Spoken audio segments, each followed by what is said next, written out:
Good evening, and welcome to the Sleeping Zoo. Facts to fall asleep to. We turn our gaze now to the vast, punishing emptiness of the Earth's arid belts, to the sun-scorched dunes of Arabia and the wind-blasted steppes of Central Asia, to confront a biological miracle that has enabled human civilization to bridge the unbridgeable.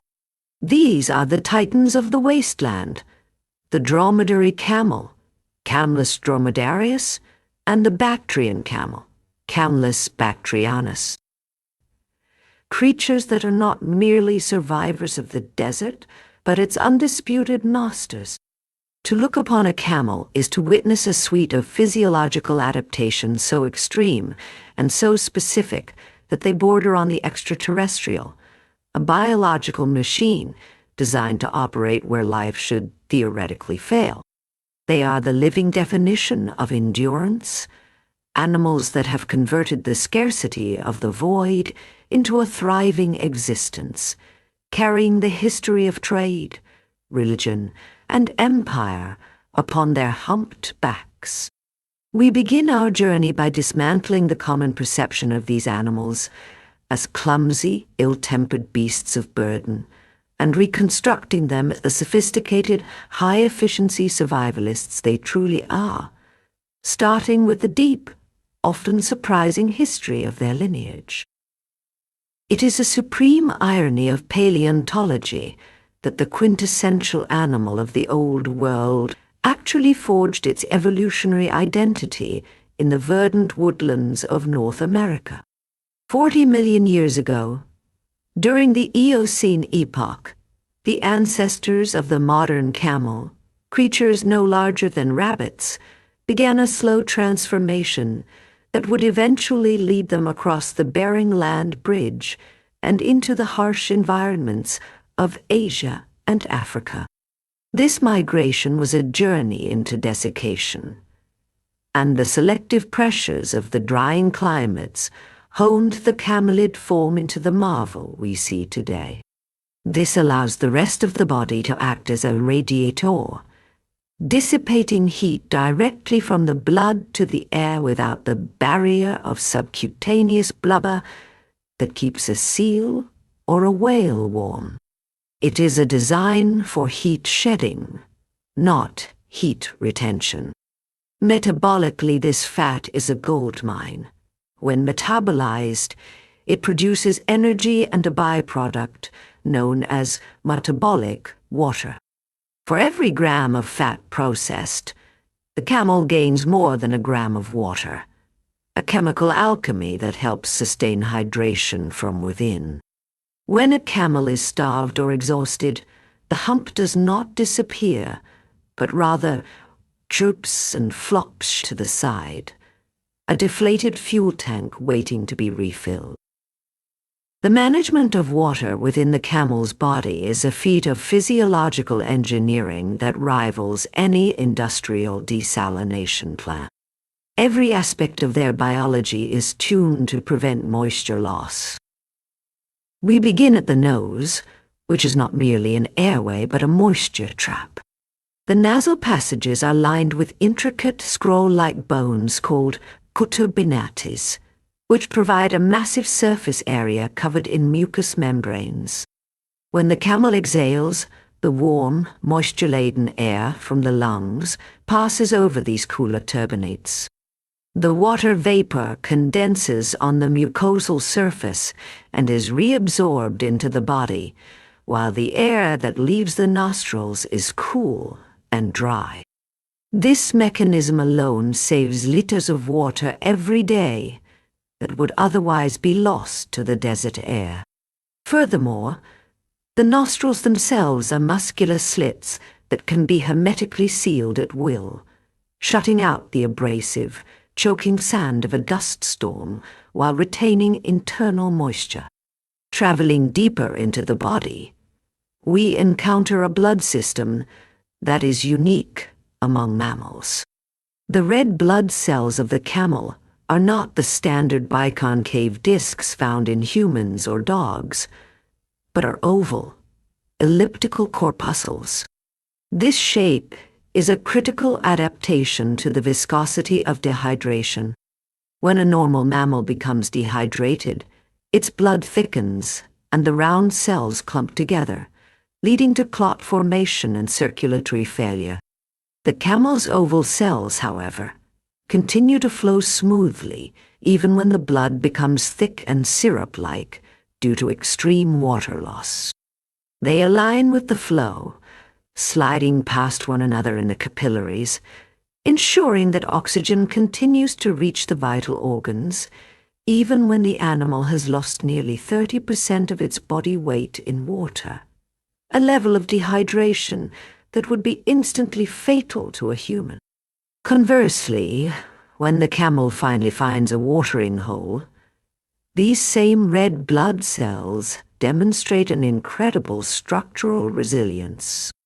A thirsty camel can drink over 100 liters of water in 10 minutes, a massive influx that would cause human blood cells to swell and burst from osmotic pressure.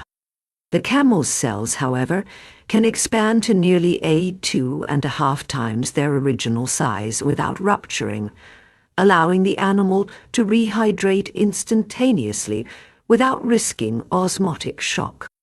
The kidneys of the camel are equally formidable, possessing an elongated loop of Henle, the section of the nephron responsible for filtering and concentrating urine. This anatomical extension allows for maximum water reabsorption, producing urine that is thick, syrupy, and twice as salty as seawater. The camel does not waste a drop. Even its feces are so dry that they can be used immediately as fuel for a fire, requiring no drying time. This obsession with water conservation extends to their thermoregulation. Unlike most mammals, which maintain a strict, constant body temperature and sweat profusely to do so, the camel practices a form of adaptive heterothermy. It allows its body temperature to fluctuate wildly, rising by as much as 6 or 7 degrees Celsius during the heat of the day. By letting its body heat up, the camel reduces the temperature difference between itself and the hot environment, thereby reducing the heat load it absorbs. More importantly, it avoids the need to sweat to cool down until its body temperature reaches a critical upper limit, often not until the late afternoon. Then, during the cool desert night, it dumps this stored heat back into the atmosphere, starting the next day with a lowered core temperature, essentially banking coolness to survive the coming sun. We must consider the external armor that allows these animals to traverse terrain that would flay the skin of a lesser beast. The feet of the camel are not hooves, but broad, soft, elastic pads, giving them the taxonomic order name Tilopoda, or padded foot. These pads spread under the animal's weight, mimicking the action of a snowshoe, preventing the heavy creature from sinking into loose, shifting sand dunes.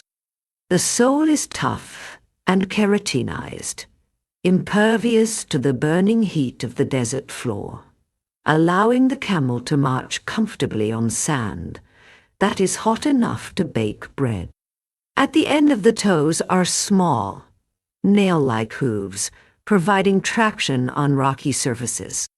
This foot structure is silent and gentle on the landscape, contrasting sharply with the sharp, destructive hooves of cattle or goats, a fact that has significant ecological implications. To protect the rest of the body when resting, the camel possesses distinct, callus-like white pedestals on its chest and knees. These leathery pads elevate the body slightly off the scorching sand, allowing air to circulate underneath and preventing conductive burns when the animal is sternally recumbent. The diet of the camel is a testament to the concept that beggars cannot be choosers. They are browsers and grazers of the highest order, capable of consuming plants that are thorny, salty, dry, and bitter. The mouth of the camel is lined with hard keratinized papillae, cone-shaped structures that point down the throat. These papillae, combined with a split, prehensile upper lip, allow the camel to grasp and crush the vicious thorns of the acacia and the sharp spines of the saltbush without injury. They can chew through thorns that would puncture a car tire, grinding them into a digestible pulp.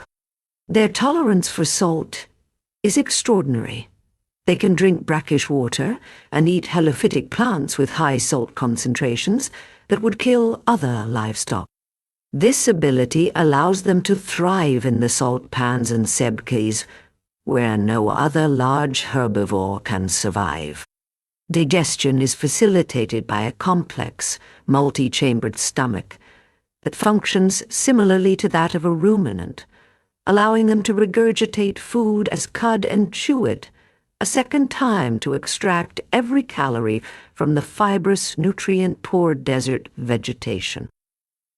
While the dromedary and the Bactrian share these core adaptations, their divergence into hot and cold environments has produced distinct variations in their physiology and appearance. The dromedary, the Arabian specialist, is built for heat dissipation. Its coat is short and reflective, minimizing solar absorption. Its legs are longer, keeping the vital organs further away from the radiating heat of the ground. It is the sprinter of the family, lighter and faster, capable of maintaining a steady pace across the endless gravel plains of the Sahara. The Bactrian, the monarch of the Asian steppes, is a creature of the cold. It is heavier, stockier, and shorter-legged, built for stability on snow and ice. Its most striking feature is its winter coat, a magnificent, thick, woolly shag that hangs from its neck and humps, providing insulation against the Siberian winds that scour the Gobi. This coat is shed in great, ragged clumps during the spring molt, revealing a sleek, naked creature underneath, ready for the brief, scorching Asian summer. The Bactrian is also remarkably tolerant of snow, using its massive, snowshoe-like feet to traverse drifts, and is capable of eating snow for hydration, a metabolic trick that requires a massive caloric expenditure to melt the ice internally, but allows survival where liquid water is frozen solid for months. The ecological niche of the camel is that of a high-efficiency, low-impact browser. In their native ranges, or rather, the ranges where they were introduced or evolved, they act as seed dispersers and pruners of the desert scrub. However, the story of their ecology is inextricably linked to the story of their domestication. The domestication of the dromedary in the Arabian Peninsula, likely around 4,000 years ago, and the Bactrian in Central Asia slightly earlier, fundamentally changed the trajectory of human history. The camel became the ship of the desert, the only technology capable of unlocking the vast trade networks of the Silk Road and the incense route. They could carry loads of 200 kilograms for 50 kilometers a day, crossing waterless voids that were impassable to horses or donkeys. They enabled the exchange of silk, spices, religion, and language between East and West. The rise of the great Arab empires and the Mongol hordes was fueled in part by the logistical superiority provided by the camel. They were the tanks, the cargo trains, and the dairy herds of the ancient world. This deep integration with human society has led to a complex social behavior that is often misinterpreted as aloofness or stupidity. Camels are highly intelligent, socially complex animals. They live in herds, typically composed of females and their young, led by a dominant male. The behavior of the male during the breeding season, known as the chirut or mosting, is a spectacle of biological grotesquerie and aggression. The male becomes dangerous and unpredictable. He froths at the mouth, copious amounts of saliva mixing with air to form a white foam. He urinates on his own tail and flicks it across his back, soaking his fur in a pungent cologne of hormones. Most bizarrely, he extrudes a specialized organ from the side of his mouth called the guedula. This is an inflatable sac, an extension of the soft palate, which he fills with air until it hangs from his mouth like a pink wet balloon, often accompanied by a gurgling guttural roar. This display is designed to intimidate rivals and attract females, signaling his fitness and vigor. Females are devoted mothers, carrying their calves for a gestation period of 13 months, ensuring the young are born well-developed and able to stand and walk within hours, a necessity for a nomadic species that cannot afford to linger. The movement of the camel is another point of distinct biomechanics. They are pacers, meaning they move both legs on one side of the body simultaneously, lifting the left front and left rear, then the right front and right rear. This gait produces a rolling, rhythmic sway that can induce seasickness in inexperienced riders. Hence, the monickership of the desert applies to the motion as much as the function. This pacing gait allows for a long, energy-efficient stride that prevents the hind legs from clipping the front legs, a necessary adaptation for an animal with such a relatively short trunk and long limbs. We must address the critical distinction in conservation status between the two species, a tale of two destinies. The dromedary camel is extinct in the wild. There are no truly wild dromedaries left on the planet. Every single one is either domesticated or a feral descendant of domesticated stock. The massive population of feral camels roaming the Australian outback, numbering in the hundreds of thousands, is the only free-ranging population of dromedaries on Earth.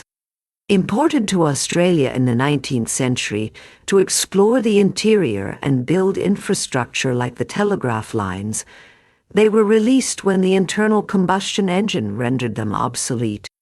In the absence of natural predators like lions or wolves, they thrived, becoming a dominant invasive species that now poses a significant threat to the fragile Australian desert ecosystem, fouling waterholes and competing with native wildlife.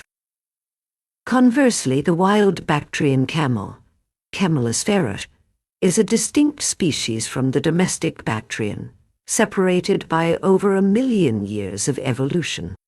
It is one of the most critically endangered large mammals on the planet, with fewer than 1,000 individuals clinging to existence in the nuclear testing zones of the Chinese Lup, Nor, and the strictly protected zones of the Mongolian Gobi.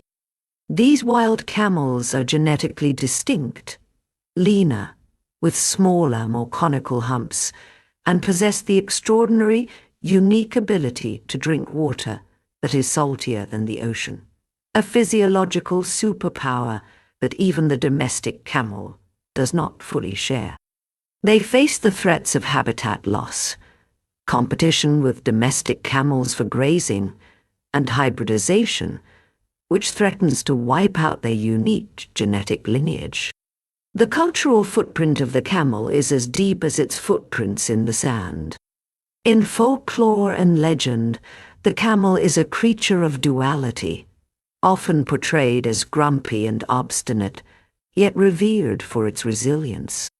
In Islamic tradition, It is said that there are 99 names for God, and only the camel knows the 100th, which is why it holds its head with such a haughty, disdainful expression.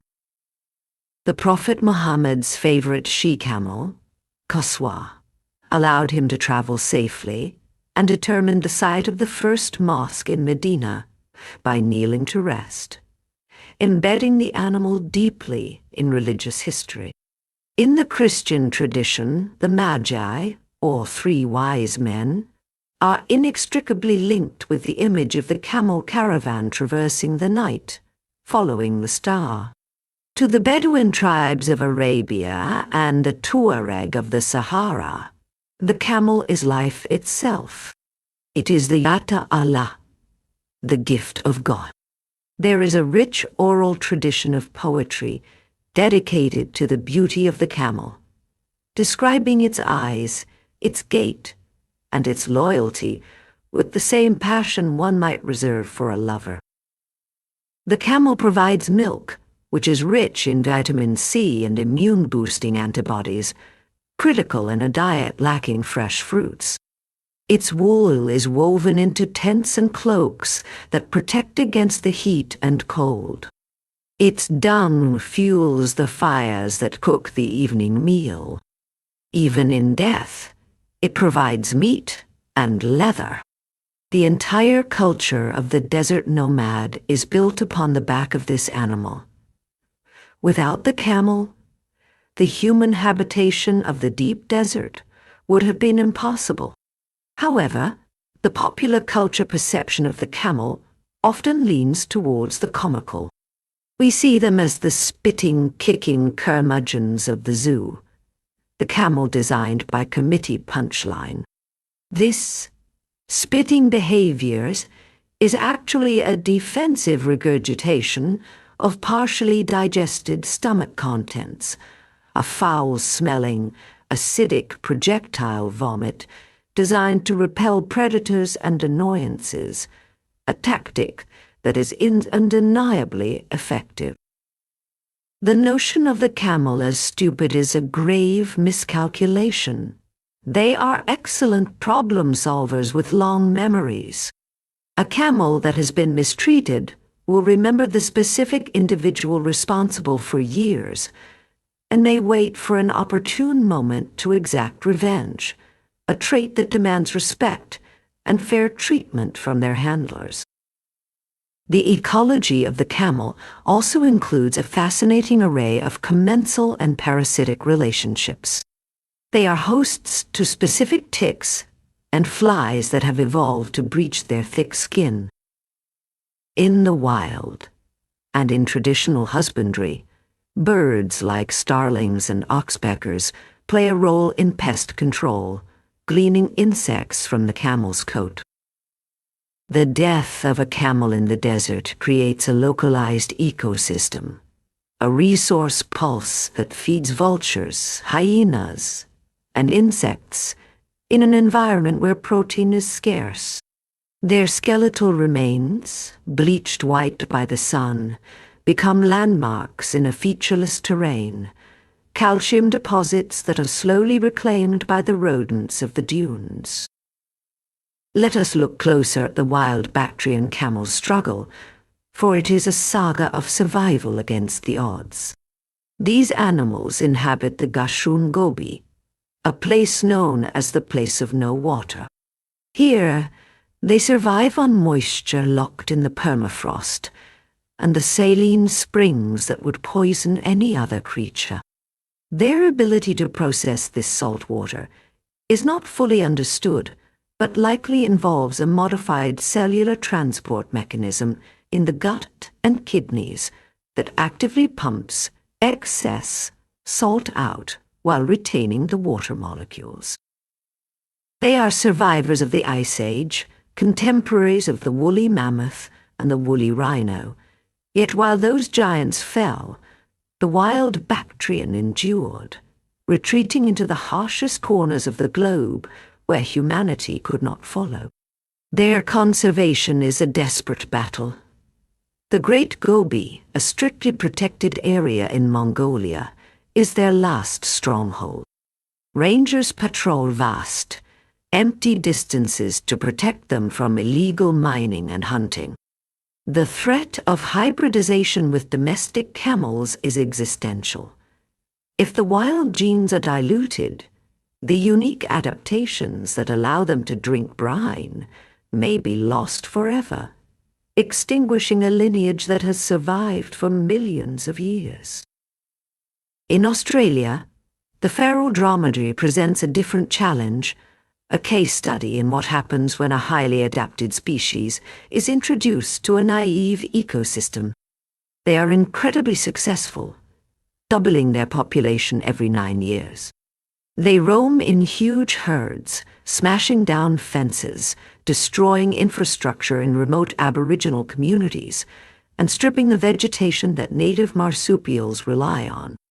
During droughts, thousands of camels will congregate around shrinking waterholes, their carcasses polluting the water and creating a biological hazard.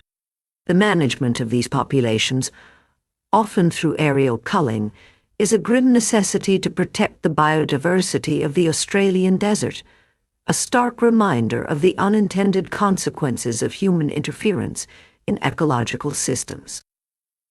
We must also acknowledge the camel's contribution to science and medicine. The unique structure of their antibodies, known as nanobodies, is revolutionizing biotechnology. Unlike human antibodies, which are large and complex, camelid antibodies are tiny, simple, and incredibly stable. They can penetrate tissues that standard drugs cannot reach, leading to new treatments for cancer, autoimmune diseases, and even potential therapies for Alzheimer's. The creature of the ancient past is providing the keys to the medical future. As we consider the future of the camel, we see a divergence. The domesticated dromedary is secure, its numbers growing as the demand for camel milk and meat rises globally, transitioning from a beast of burden to a sustainable livestock species for a warming world. As climate change expands the deserts, the camel may once again become the most viable livestock for millions of people, a return to the old ways driven by new necessity. The wild Bactrian, however, hangs by a thread. Its future depends on the strict enforcement of protection laws and the maintenance of the genetic barrier between wild and domestic populations. To stand in the shadow of a camel, to watch it chew its cud with that rhythmic side-to-side grinding motion, to see the long double rows of interlocking eyelashes shield its eyes from a sudden gust of grit, is to witness the ultimate triumph of biology over geology. The camel is not an intruder in the desert. It is the desert's answer to the question of life. It is a creature of slow, deliberate persistence, a biological vessel that carries water, energy, and history through the howling void. From the Eocene forests of North America to the empty quarter of Arabia, the camel has walked a long, dusty road, and it is still walking, its padded feet leaving a silent, enduring mark on the sands of time. They are the majestic, grumpy, spitting, enduring sovereigns of the sand, and they command our awe, not just for what they do, but for what they are, the impossible made flesh. When we think of the desert, we think of the camel, and rightly so. They are inextricably linked, the habitat and the inhabitant, shaped by the same wind and the same sun. The camel is the lens through which we understand the desert, a filter that turns a hostile, deadly environment into a home.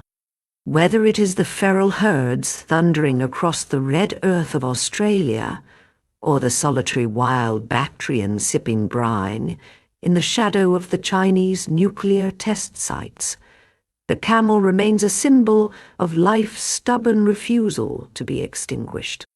It is the ship that never sinks, the engine that never stalls, the traveler that never tires.